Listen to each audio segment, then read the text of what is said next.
All right, Brandon, we're going to chat about how being a support team is important and the background behind it and behind the scenes and everything. Perfect.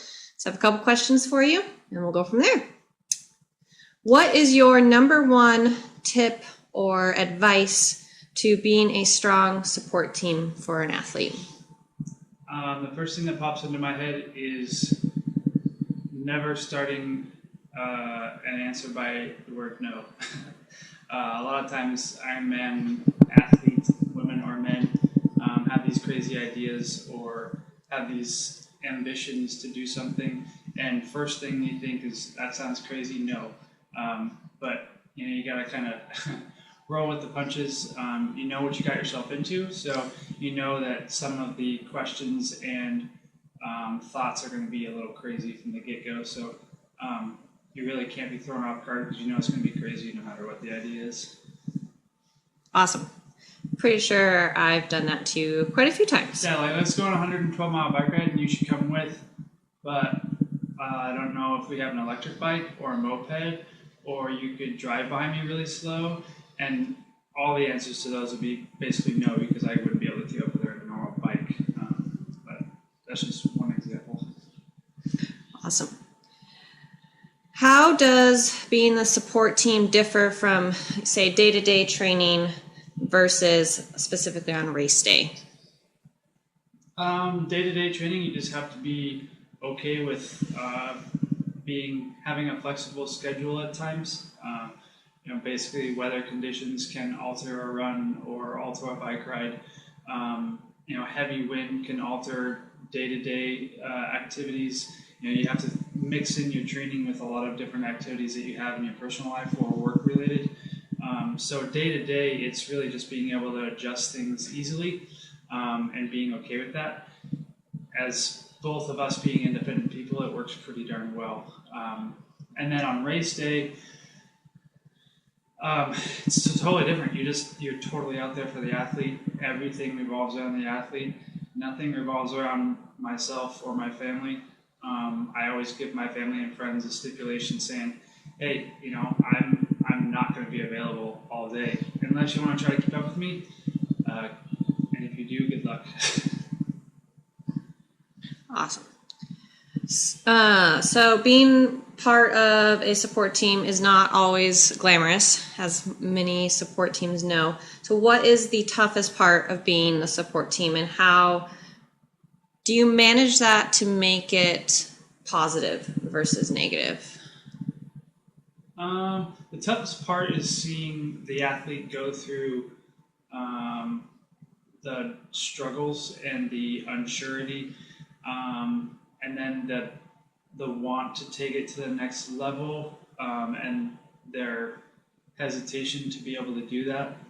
Fortunately, Kayla's an amazing athlete and only been doing this sport for 3 years, so every time she does something, it doesn't surprise me that it's above and beyond. The hardest part is the emotional side of it.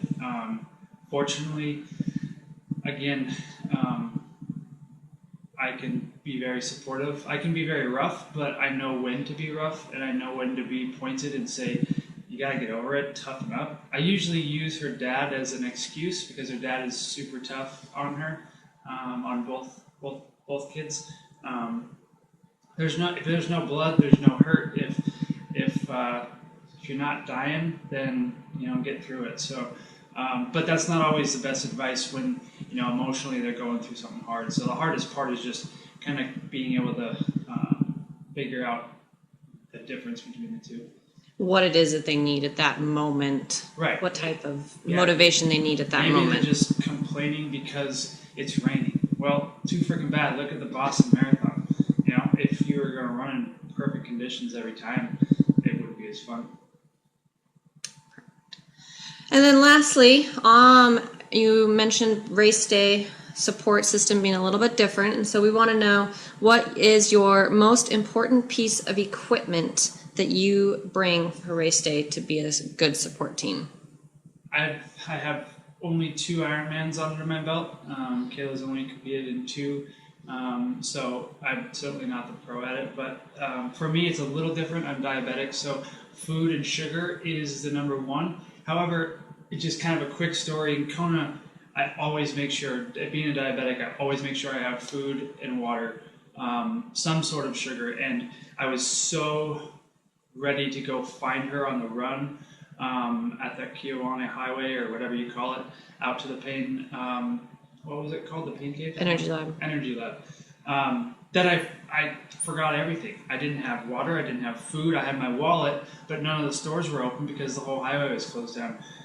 So a water bottle that you can carry, whether you're on a bike or just running, headphones, because let's face it, I mean, by the time you get to the start line, you've already been there for 2.5 hours. So if Kayla runs a 10.5 Ironman, you're really there for 16 hours. So headphones, food, Power Crunch is my favorite. Being diabetic, it's low carb, and a phone, of course, your phone. But not only that, I'm looking at trying to get a fanny pack. I've had issues with backpacks and trying to run. You don't have a backpack, you can't hold enough stuff in your pockets, and you can't run. I try to get in about a half marathon in distance during a full Ironman, trying to find her in different areas and trying to be in spots that you typically wouldn't see people. And trying to get in a spot, I map out the course pretty well, to try to get to spots where I think she might need me most. Just a 5-second thing. So definitely a video camera and fuel. So.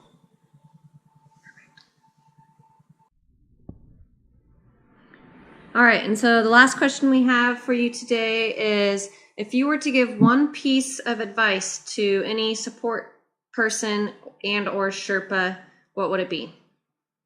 And I really think it comes down to nutrition and fuel. And if you're truly a team and you're eating crap food, fast food, multiple days a week, you're wanting to do easy foods that don't correlate with the athlete's nutrition, it's going to be a lot harder for them to stick to something and make 2 different meals.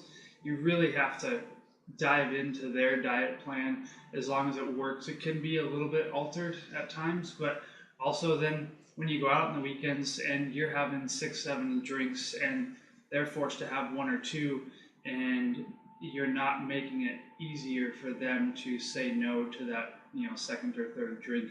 So really, it's important, if you really want your athlete to do well, then you kind of got to put yourself in their shoes during that training and make sure you're, being a good role model, if you will, to not go outside that nutrition plan or that, limited alcohol or limited candy plan. So it makes it a lot easier if both people are on board with that plan. And that has to do with any nutrition, whether you're competing for an Ironman or just trying to lose weight.